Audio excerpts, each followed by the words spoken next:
This section is aimed at police officers, emphasising the importance of partnership work, and will explain how National Ugly Mugs can be a useful tool for police forces and ultimately lead to the conviction of dangerous perpetrators. The current legal framework around sex work in the UK can be a difficult one for police to navigate. It casts the police in the dual role as both the enforcers of anti-prostitution legislation and protectors of sex workers when they are victims of crime. I think National Ugly Mugs is incredibly important in terms of the work it does linked in with police forces across the United Kingdom.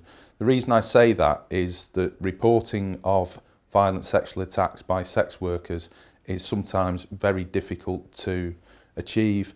They are often a hard to reach group, a group that have a distrust of the police historically for very understandable reasons. National Ugly Mugs are filling the space really in between the police services and sex workers, and when they are subject to violent sexual assault, we're getting information that is allowing us to track and trace offenders, information that's passed to the Serious Crime Analysis section at the National Crime Agency, which is also allowing the identification of serial offenders who attack not only sex workers but other members of the community and population. Very often police officers have misconceptions around sex workers and the sex industry as a whole. I think a lot of people think that the sex industry in its entirety is what you see on the streets of some towns and cities, and it isn't. A large amount of the sex industry in the UK, it takes place in the form of contacts with escorts and takes place in private settings. There are misconceptions around what a rape of a sex worker is, and sometimes I believe people feel that that is actually when money, it doesn't change hands for the sexual service that has been offered or performed, and that is inaccurate. A sex worker is raped when they are subject to violence, very often very severe violence by people who disregard them as a group of individuals, and they are brutally attacked, and is completely unacceptable. What is absolutely critical when sex workers are attacked and violently raped is that the investigation is able to identify the offenders, prosecute them and successfully put them behind bars, therefore protecting the wider communities. The human cost of attacks on sex workers is appalling. We know that since 1990, 140 sex workers have been murdered in the United Kingdom. That in itself is appalling. If you add on to that the actual fiscal cost, the monetary cost of investigating each of those crimes, we know that a murder costs at least £1 million to investigate. Often it is far more than that. We also know that a rape will cost in the region of £100,000 to investigate, and sex workers are subject to large levels of that type of offending. When you consider that the whole cost of running National Ugly Mugs for a year is in the region of £100,000, then it puts it into some perspective about how much this organisation does on behalf of sex workers and indeed British policing in comparison to the overall spend. Some of you might ask why the National Police Lead for Prostitution and issues relating to sex work is actually speaking to you on this National Ugly Mugs video. The reason is I think it's extremely important that the awareness around National Ugly Mugs in the service is raised. People understand what it is actually doing, the benefits it's bringing in terms of policing, and not just policing, but the safety of one of the most vulnerable groups of people in our society, those involved in the sex industry.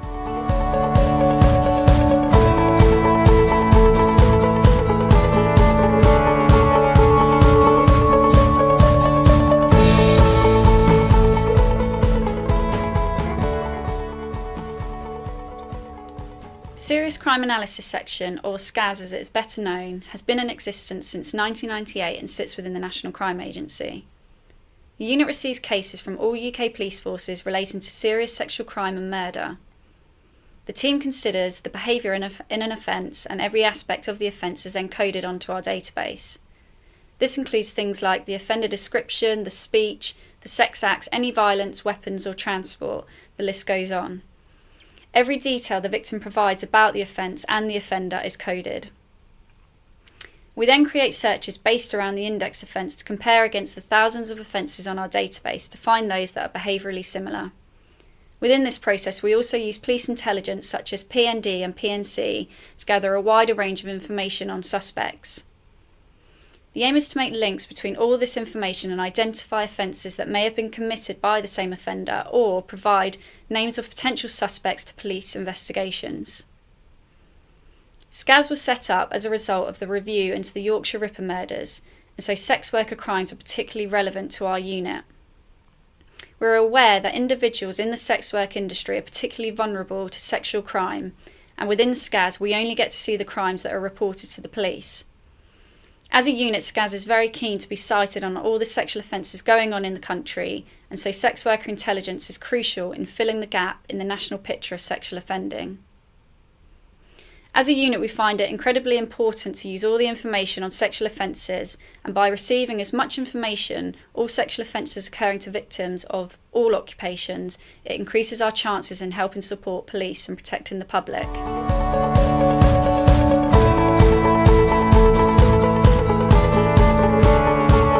There are a wide range of reasons why sex workers underreport crimes committed against them.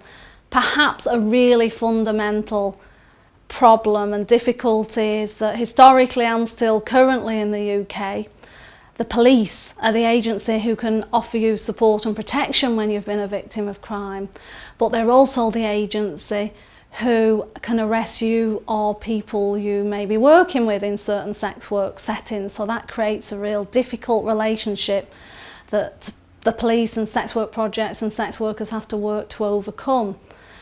That and other factors mean that sex workers can have a lack of trust in the police and a lack of confidence to report, particularly when historically sex workers may themselves have had an experience or someone they know who's not had a good response from the police, who's not been taken seriously, or whatever that's happened to them has been dismissed as an occupational hazard or something that they were complicit in because they were sex working. So National Ugly Mugs is very much about trying to challenge those attitudes, to build confidence, to encourage police to act professionally and take crimes against sex workers seriously. To send out the message that crimes against sex workers will not be tolerated. To get that message out, to try and identify offenders before their behaviour escalates, before there's repeat offences. So the whole initiative is very much focused on increasing protection for sex workers, and as sex workers are part of the wider community, it's also about protecting the public generally.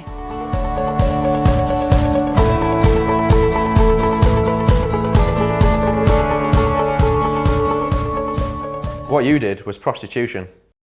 This is the words of a police officer following the report of a serious sexual assault made by a sex worker. He went on to not record this as a crime. Lock your door and close up for the night, but unfortunately this is the nature of your job. This is the response of police to a woman whose premise was being targeted by 3 men with knives. The incident carried on for several hours and was extremely traumatic for all involved. It's not worth reporting formally, as it would involve a lot of paperwork. This is the police response to a woman who was physically attacked, had a bag stolen, and then they attempted to sexually assault her.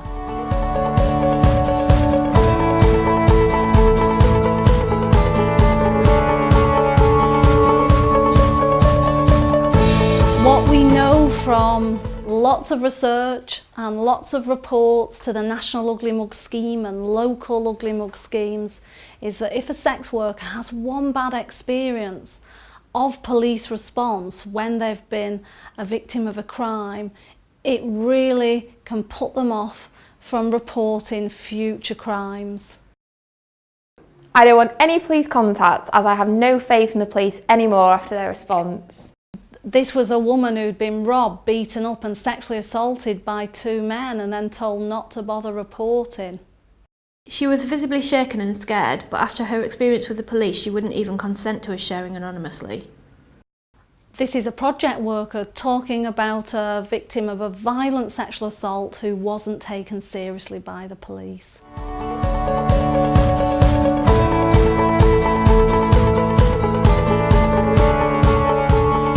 Amanda Walker was a 21-year-old sex worker from Leeds. She'd only recently started become involved in the sex industry because she developed a heroin addiction. So the time of her murder, she'd only been working for 4 weeks. It was a very heavy period of enforcement by West Yorkshire Police, and they'd just begun using the very first John School model, where they were prosecuting curb crawlers and sending them to this the John School, using the John School model to address their offending behaviour. So Amanda fled to Paddington to try and earn some money for a couple of days. So Amanda arrived in London at 10 o'clock that night and was shortly picked up afterwards by the police for CPL. Released just before midnight, and her next punter was David Smith. David Smith had a long history of offences against sex workers, going back 20 odd years. In fact, he'd been arrested and charged with the murder of a sex worker called Sarah Crump in 1991, but he'd been allowed to go free on that offence, with not enough evidence being produced. Amanda's body was found a few days later in Kew Gardens, and as Smith was already on the sex offenders register, his DNA was found on the body, and he was quickly found and prosecuted for that murder.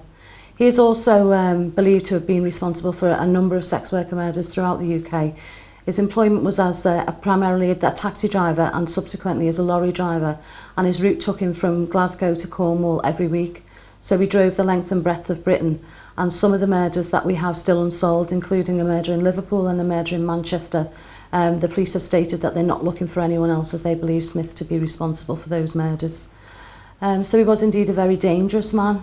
So I would argue that National Ugly Mugs would play a big part today in keeping sex workers like Amanda safe, because if a sex worker travels to a new city, she can be appraised of what's going on in the local scene and have information about dangerous men like Smith before she arrives there.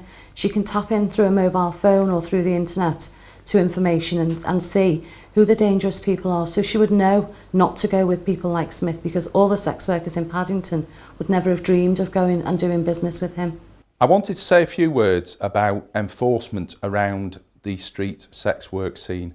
I fully understand the pressure that local police commanders sometimes experience from communities and from local politicians when street-based sex work operates in areas that are not suitable for it. I understand often that police commanders feel the need to move the problem, to endeavour to take the problem off the streets, and that the community voice has to be heard. I get that, I've performed the role myself. But what I would urge is that enforcement is done with a strategic view. And what I mean by that is very often by good liaison with outreach organisations and with partner agencies, the message can be got out to street sex workers that where they're operating is perhaps unsuitable, that it's not going to be tolerated, and they might want to consider working somewhere else where there is less impact on the local communities. What that does is it means that links are established, trust is established, and we are far more likely to get reports from sex workers when they are the victims of crime or when people are practicing violence against a sex worker group. I think this is a much more mature and informed approach to the issue. I genuinely think that enforcement is short term, it doesn't have a long lasting effect, and sadly there are a number of case studies that would say that where very robust and overt police enforcement is taking place, shortly after that the incidents of violent attack on sex workers increase, and that is possibly because those who would target sex workers become emboldened by what they see as a intolerance to the actual activity taking place. So what I would ask for is a common sense approach to enforcement. Sometimes it has to be done, sometimes it's right that it's done, but it is not going to solve the problems associated with street-based sex work, and I would really urge you to engage in partnership relationships that allow you to get the message across without just enforcing your way out of the problem. We get incidents reported to us every day and send them to the North West Regional Intelligence Unit, which acts as a national hub for National Ugly Mugs intelligence. They then forward the intelligence to the Force Intelligence Bureau, that's FIB, contact in the relevant force. To fully utilise this intelligence and secure real outcomes, it is important to investigate whether the information is being fed to the appropriate people in your force. We remove the information which could identify the victim, but include as much information as we have about the perpetrator. Here is an example. This has some similarities with Crime Stoppers, but it is important to remember that with National Ugly Mugs we can always go back to the victim and encourage them to come forward to make a formal report. Police forces often contact us to inform us that they believe the offender in an incident we informed them about has also targeted other people and are really keen to speak to the victim. In a few minutes, we will give an example of how this kind of partnership work, with us acting as an intermediary or gateway to police, resulted in an offender going to prison. Many police forces have made really good use of the National Ugly Mug scheme and have found that it had really supported their work. Some police forces have told us that the information helps to gather intelligence for their problem profiles. The intelligence can, and often does, inform investigations. It can assist police in the profiling and identification of offenders. Police can send out warnings through National Ugly Mugs about people on the run or people who have just come out of prison. National Ugly Mugs works closely with the Serious Crime Analysis section to fill the missing links in their database. SCAS has had a close relationship with the National Ugly Mug team from the very beginning. Whilst the information provided by sex workers using the Ugly Mugs reporting scheme is primarily to help keep each other safe, some of it is also shared within the Serious Crime Analysis section. SCAS and the National Ugly Mug team work together to create a best practice form that allows sex workers to report any crime committed against them.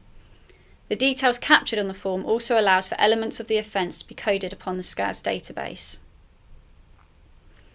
We are very aware of the level of trust between sex workers and the projects and have been very mindful to ensure that this isn't jeopardised in any way. For this reason, the information sent to SCAS focuses on the offence activity. We anonymise any data that could identify the victim or their specific place of work. SCAS collates the data from the National Ugly Mug team on a regular basis and it is uploaded onto the database. So this means that analysis carried out by members of staff within the unit incorporates the intelligence gathered from the sex workers and in turn leads to a more accurate reflection of sexual crime in the relevant areas. If there is a behavioural or geographical connection to any other offence, it can be discovered using our dataset. Looking to the future, it is anticipated that more bespoke and proactive work can be done on the sex worker intelligence, and a better working relationship can be paid for SCAS, the National Ugly Mug scheme and the police forces working together to protect all members of the public from sexual offenders.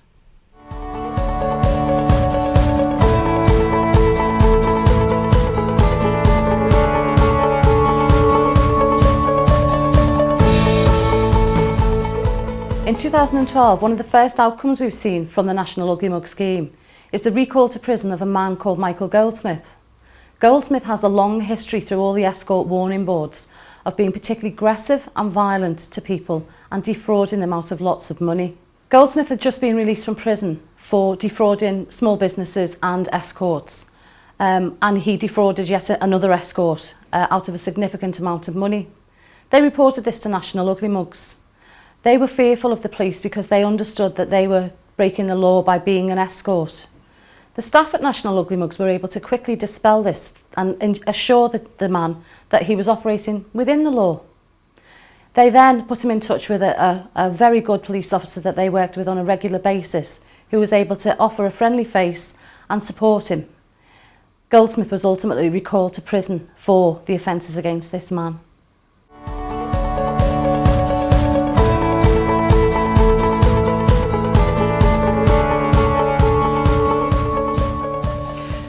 So we received a call from a police officer in a borough in the East End of London wanting to report the fact that sex workers in his borough had been victims of aggravated robbery, and there'd been a series of cases, and he wanted to find a way of notifying the women that we work with, or the sex workers that we work with across East London, about these particular incidents.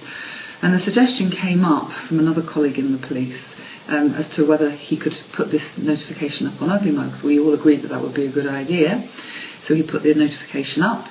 It was great because it came back very, very quickly as a notification, and we were able to send out those details, really quite good comprehensive details, to people that we were working with in the sex industry and who we see in our clinics and who we see on outreach, and very quickly information started to come back to us that other women and other sex workers were experiencing exactly the same incidents, the same modus operandi was being used by this group of individuals. So the information came back so quickly that we were able to get information back to the various different robbery squads in East London, and it culminated in the Newham robbery squad making an arrest of 6 individuals. They were all kept on remand, and they were all charged with aggravated robbery. 4 of those individuals got really quite hefty sentences, up to 4 years. One of them was released because it was felt that there was not enough evidence because he had his face covered, although he did do 6 months in remand, and the other person was released after that 6-month remand period. So all in all, it was a very good criminal justice outcome.